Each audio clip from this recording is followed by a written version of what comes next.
Bertemu lagi dengan saya, Abdullah Syarafi atau Syarfi, dalam kumpulan materi investasi saham syariah.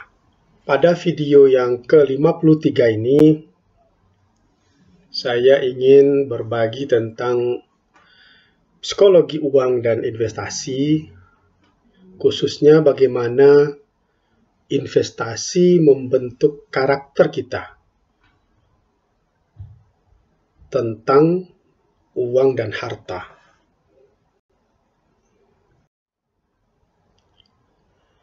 Pertama-tama saya mau bercerita tentang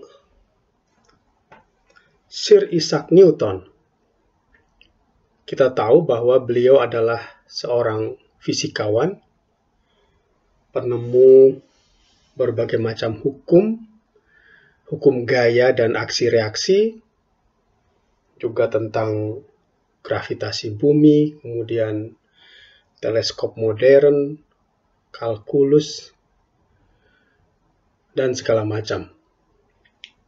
Beliau orang yang sangat cerdas, kecerdasan intelektual beliau hampir 190 IQ-nya. Nah, coba kita lihat bagaimana seorang Sir Isaac Newton, si jenius ini, berinvestasi saham. Suatu kali, Sir Isaac Newton membeli saham perusahaan Sotheby. Pada grafik ini kita bisa lihat bahwa ketika Sir Isaac Newton melihat saham Sotheby ini cukup prospektif dan ada sedikit tren harga yang naik, dia membeli sahamnya, tapi dalam jumlah yang tidak terlalu besar. Kemudian, dengan berjalannya waktu yang tidak terlalu lama, harga saham Sotheby yang sudah dia beli ternyata naik cukup tajam. Dan Newton senang. Kemudian, dia ingin mendapatkan keuntungan, profit taking dari saham yang sudah dia beli sebelumnya. Itu pengalaman pertamanya ketika membeli saham. Akan tetapi, temannya yang juga membeli saham itu tidak langsung menjual pada saat Newton menjual sahamnya. Dia menjualnya pada posisi yang lebih tinggi, sehingga temannya mendapatkan capital gain yang lebih besar. Melihat perkembangan saham Sotheby yang terus naik secara tajam, Sir Isaac Newton tergoda untuk membeli lagi saham Sotheby ini pada harga yang sudah tinggi. Karena dalam pikirannya barangkali adalah saham ini akan terus naik. Akan tetapi setelah itu harga saham Sotheby anjlok sangat dalam. Pada akhirnya Sir Isaac Newton harus rela melepas saham yang sudah dia beli pada harga yang begitu tinggi. Dia harus melepasnya di harga yang sangat murah. Nah, Sir Isaac Newton mengalami kerugian yang cukup besar karena pada saat membeli di harga yang tinggi ini dia menggunakan dana yang jauh lebih besar dari capital gain yang dia dapatkan pertama kali. Akhirnya Sir Isaac Newton mengalami kerugian yang sangat dalam dan dia cukup tertekan sampai-sampai dia tidak mau lagi mendengar kata-kata saham, mendengar kata-kata Sotheby, dan dia bilang ke teman-temannya, kalaupun aku nanti meninggal dunia, jangan sampai kalian membicarakan Sotheby di dekat kuburanku. Ya, begitulah. Jadi, apa hikmahnya? Pertama ya, kita bisa mengambil pelajaran bahwa seorang investor tidak perlu merasa hebat, merasa memiliki kecerdasan yang tinggi, sehingga dia merasa bisa sukses karena kecerdasannya itu. Padahal, tidaklah perlu kecerdasan intelektual yang tinggi untuk bisa menjadi kaya.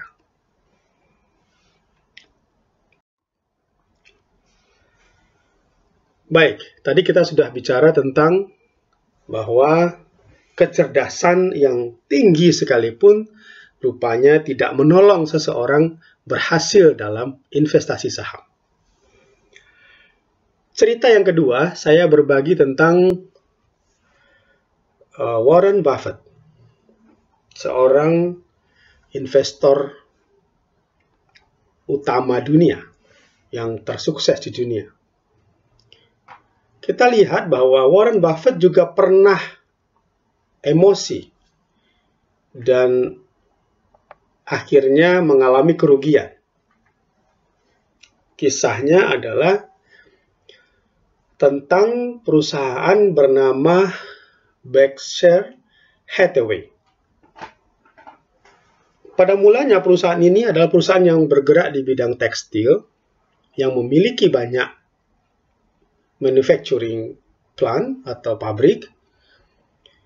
Namun perusahaan ini mulai mengalami kesulitan penjualan dan kinerja keuangannya sedikit-sedikit terlihat menurun. Kemudian perusahaan mengambil sikap untuk menjual satu atau dua unit perusahaan pabriknya, di mana uangnya kemudian digunakan untuk membeli kembali sahamnya yang harganya turun tersebut, atau dia buyback saham.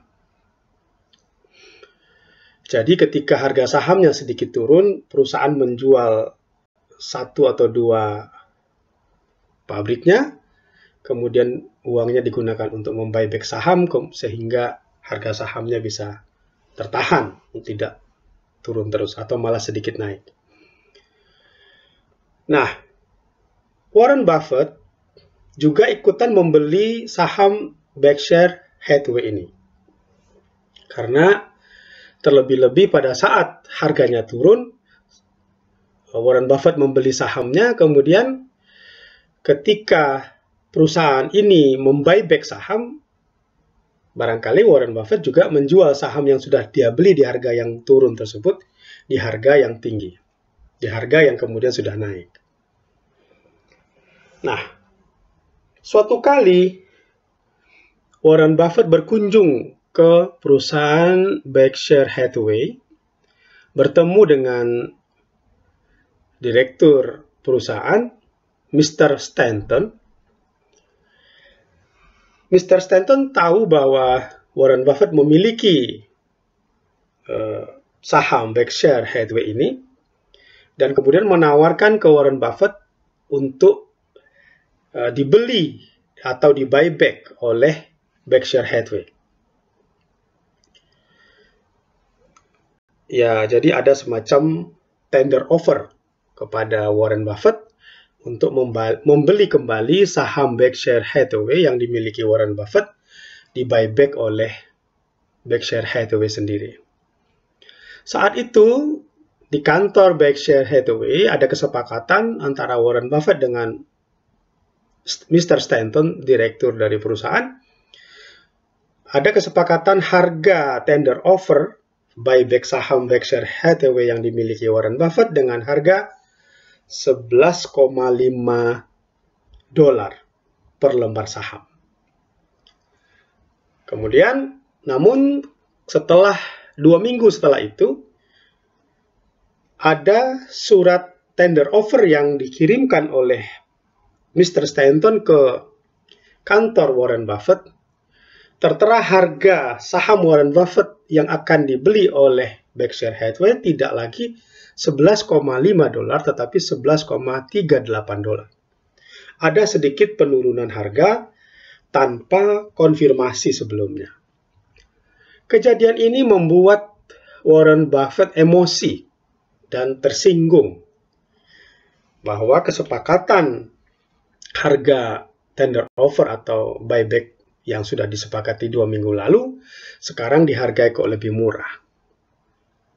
Sebenarnya harga yang lebih murah ini sejalan dengan kondisi perusahaan waktu itu. Karena Mr. Stanton realistis Berkshire Hathaway ini memang kondisinya menurun. Jadi harga 11,38 dolar itu lebih realistis. Tetapi Warren Buffett karena emosi dan tersinggungnya tidak bisa melihat bahwa itu adalah harga yang justru lebih realistis. Oleh karena itu, Warren Buffett kemudian membeli saham Berkshire Hathaway lebih banyak lagi, sampai dia menjadi pemilik saham pengendali. Dan langkah pertama-tama yang dia lakukan setelah menjadi pengendali adalah memecat Mr. Stanton. Itulah emosionalnya Warren Buffett waktu itu. Akan tetapi setelah Warren Buffett menjadi pemilik pengendali pada perusahaan Berkshire Hathaway ini, benar saja bahwa kondisi perusahaan semakin lama semakin menurun, pada tahun-tahun berikutnya terus menurun, dan akhirnya perusahaan itu sebagai perusahaan tekstil tidak lagi untung tetapi rugi dan bangkrut. Itulah kisah Warren Buffett yang emosi, dan Warren Buffett menganggap itulah pengalaman terburuknya dalam berinvestasi saham. Akan tetapi kemudian kita tahu bahwa nama atau perusahaan Berkshire Hathaway ini diabadikan oleh Warren Buffett sebagai perusahaannya sampai saat ini menjadi perusahaan yang bergerak di bidang investasi. Pelajaran yang bisa kita ambil adalah dalam berinvestasi, mengelola uang dan harta dalam kegiatan investasi yang kita lakukan tidak bisa disertai dengan emosi dan rasa tersinggung. Sebagaimana pada kisah yang pertama tadi, tidak bisa investasi hanya mengandalkan kecerdasan, merasa sudah sangat pintar. Kita lihat apa yang dikatakan Benjamin Graham, seorang profesional investor dan juga seorang ekonom terkenal dunia, bahwa keberhasilan seseorang dalam berinvestasi lebih terletak pada kualitas mental dan psikologi orang tersebut dibandingkan dengan pengetahuan luas di bidang keuangan, akuntansi, dan pasar modal. Jadi bisa kita katakan bahwa keberhasilan dalam berinvestasi lebih utamanya, lebih pentingnya adalah kualitas mental dan psikologi perilaku kita terhadap kegiatan investasi uang dan harta dibandingkan dengan kecerdasan intelektual yang tinggi atau emosi. Nah, berikutnya saya ingin berbagi lanjutan tentang paradigma-paradigma dan perilaku-perilaku yang perlu kita sadari ketika kita menjadi seorang investor. Pertama-tama, seorang investor tidak bisa sombong akan uang yang dia miliki. Ya, karena uang kita akan terasa sangat sedikit, sangat kecil ketika kita berinvestasi. Bayangkan saja bahwa nilai total kekayaan atau kapitalisasi pasar di bursa saham Indonesia saat ini lebih dari 7.000 triliun rupiah. Nah, emangnya seberapa besar uang kita dibandingkan dengan nilai ini? Jadi sangat-sangat kecil, sehingga tidak ada yang perlu kita sombongkan. Kita tidak perlu merasa kaya dan tidak perlu membangga-banggakan uang yang kita miliki. Itulah makanya seorang investor akan selalu tetap rendah hati.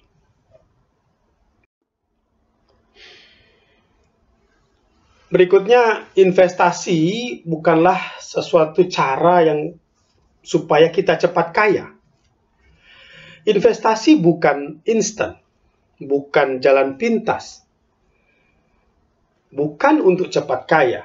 Tapi kalau pelan-pelan menjadi kaya, insya Allah iya. Makanya ketika Warren Buffett ditanya oleh seseorang atau temannya bahwa cara-cara investasi yang dilakukan Warren Buffett itu terlihat sederhana, tetapi kenapa banyak orang yang tidak bisa sukses seperti dia? Jawaban Warren Buffett adalah karena tidak banyak orang want to get rich slow. Tidak banyak orang yang bisa menjadi kaya dengan pelan-pelan.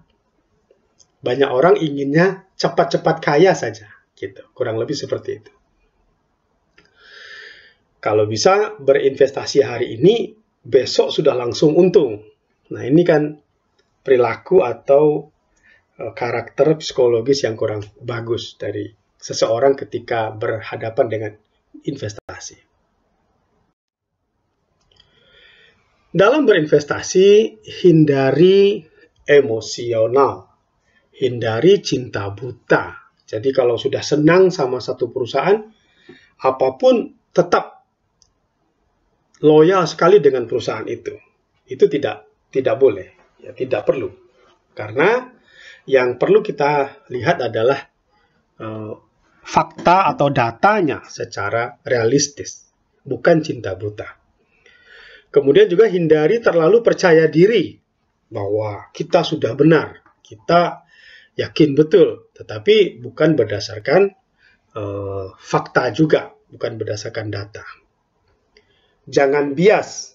Jadi ada hal yang mendorong kita untuk bersikap sesuatu yang bukan berdasarkan kinerja real intrinsik dari perusahaan tersebut yang membuat kita menjadi bias.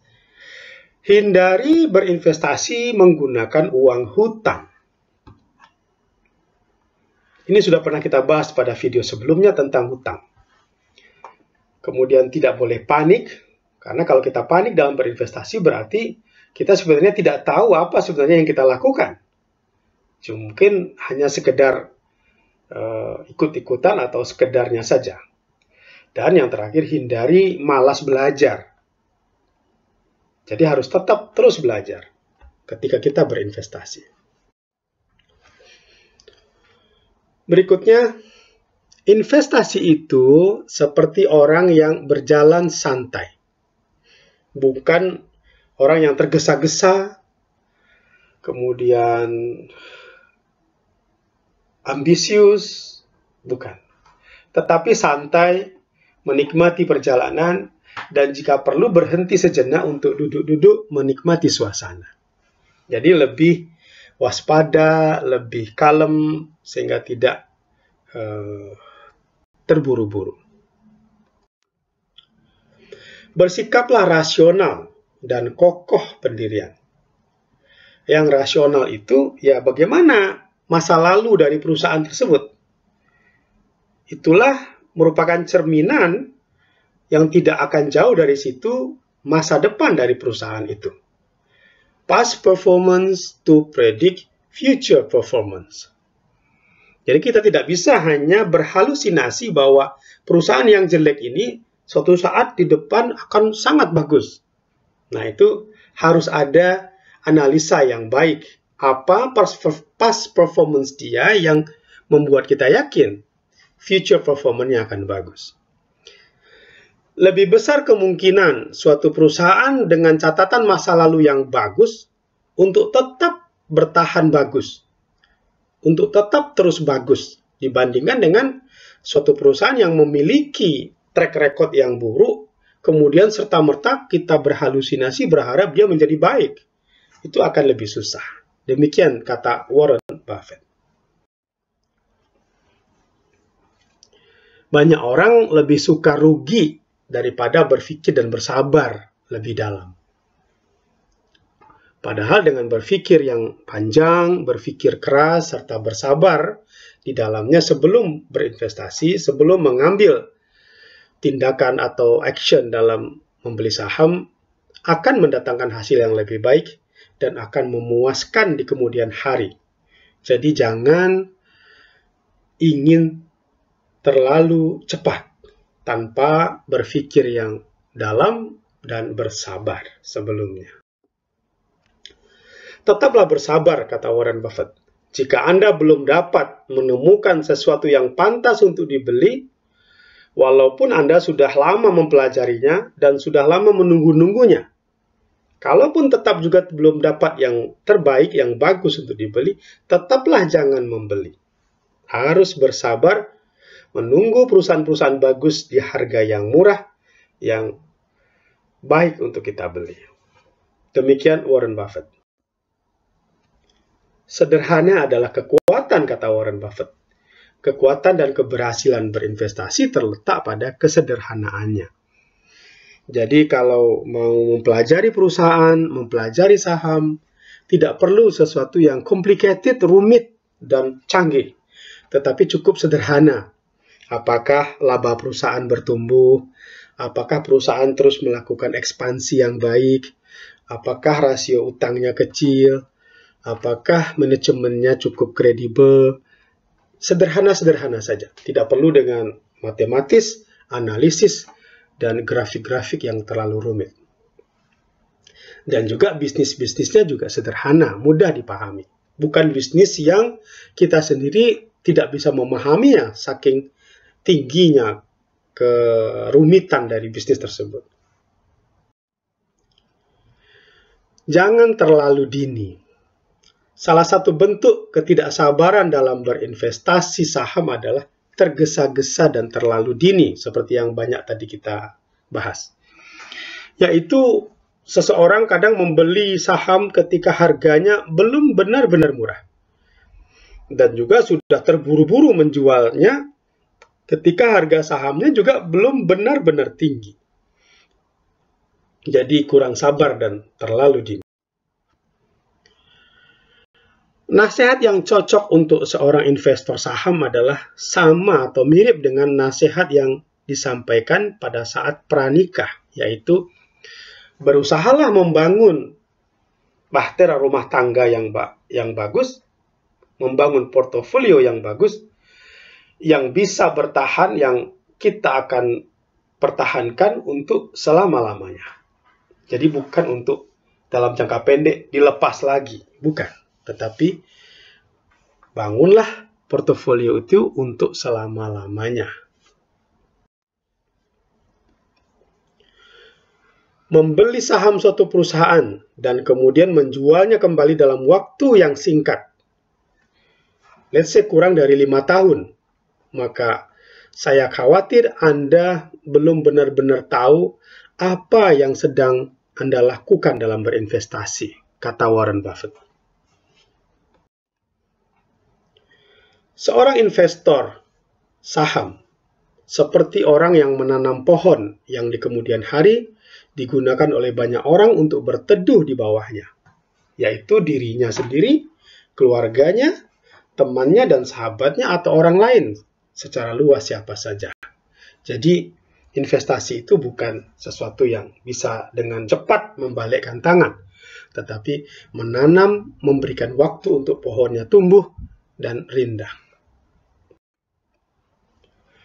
Kemudian kita sedikit bicara tentang apa ukuran kemampuan finansial seorang investor. Ukuran kemampuan finansial seorang investor dalam membiayai kebutuhan hidupnya sehari-hari adalah seberapa besar dividen atau bagi hasil usaha yang dibagikan ke pemegang saham yang ia terima dari perusahaan yang ia miliki sahamnya tahun itu. Bukan seberapa banyak modal atau pertumbuhan modal yang ia miliki dan yang ia peroleh. Jadi, seorang investor tidak menjadikan capital gain itu bagian dari uang yang memenuhi kebutuhan sehari-hari, tetapi cukup dari dividennya saja. Kalau dividennya masih kecil, ya dia memang harus hidup secara sangat sederhana. Pasar saham adalah sebuah pendulum yang selamanya ya begitu, mengayun antara optimisme temporer dan pesimisme yang tak berdasar.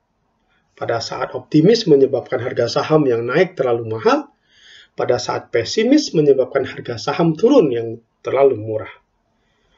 Nah, sekalipun seorang investor berorientasi kepada bagi hasil usaha atau dividen, namun seorang investor juga bisa menjadi seorang realis yang menjual sebagian sahamnya kepada orang yang optimis dan membelinya dari orang-orang yang pesimis. Demikian Warren Buffett.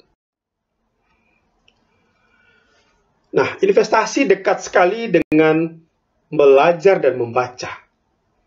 Tidak bisa dilepaskan dari kegiatan belajar dan kegiatan membaca. Nah, kita sebagai orang Islam, kita sangat cocok akan hal ini. Kita bisa lihat dalam kitab-kitab imam-imam terdahulu seperti Imam Al-Ghazali dan lain-lain misalnya. Pada bab pertama tentang dalam buku yang beliau tulis adalah tentang pendidikan, tentang kewajiban menuntut ilmu.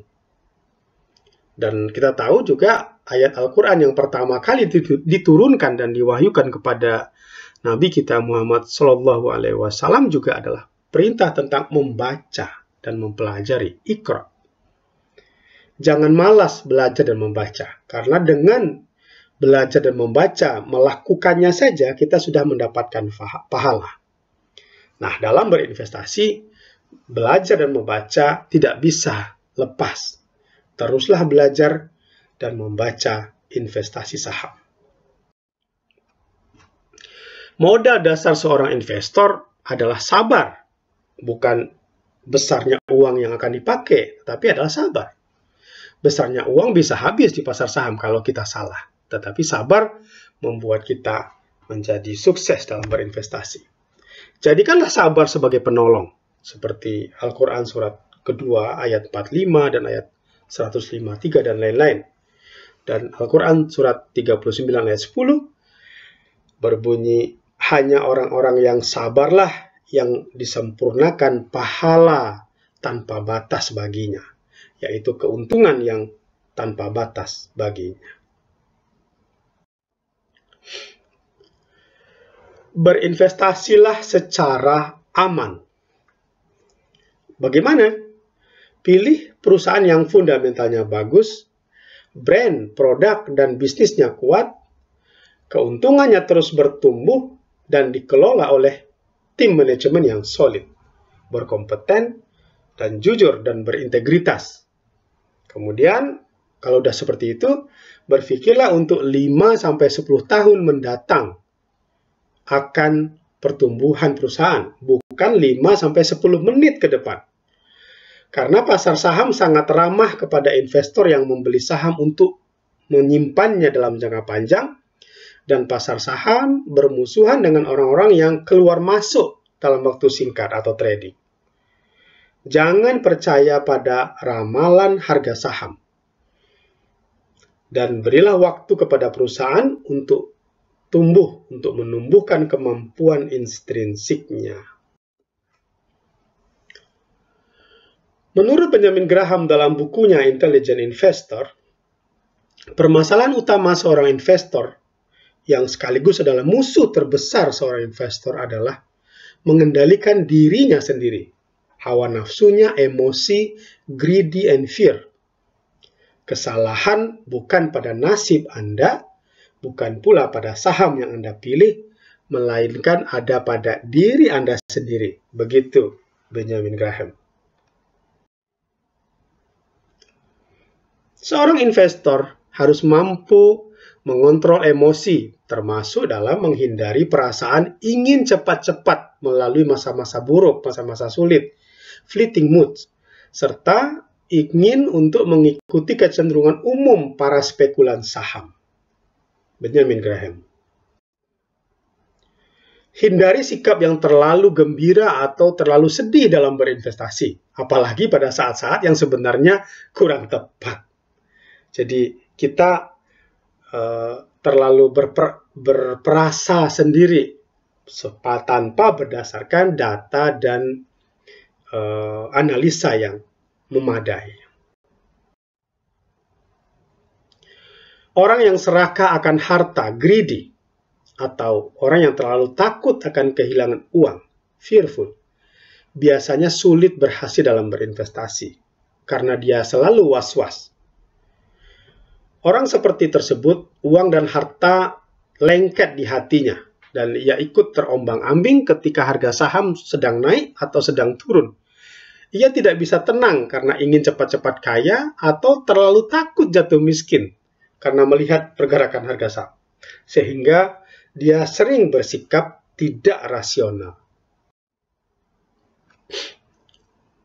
Bagi orang yang mendasarkan pertimbangan dan tindakan investasinya pada harga saham jangka pendek, biasanya ia melihat harga saham terlalu sering berubah, kemudian reaktif dan cepat melompat ketika ia tidak suka atau terlalu cepat senang pada apa yang sedang ia lihat.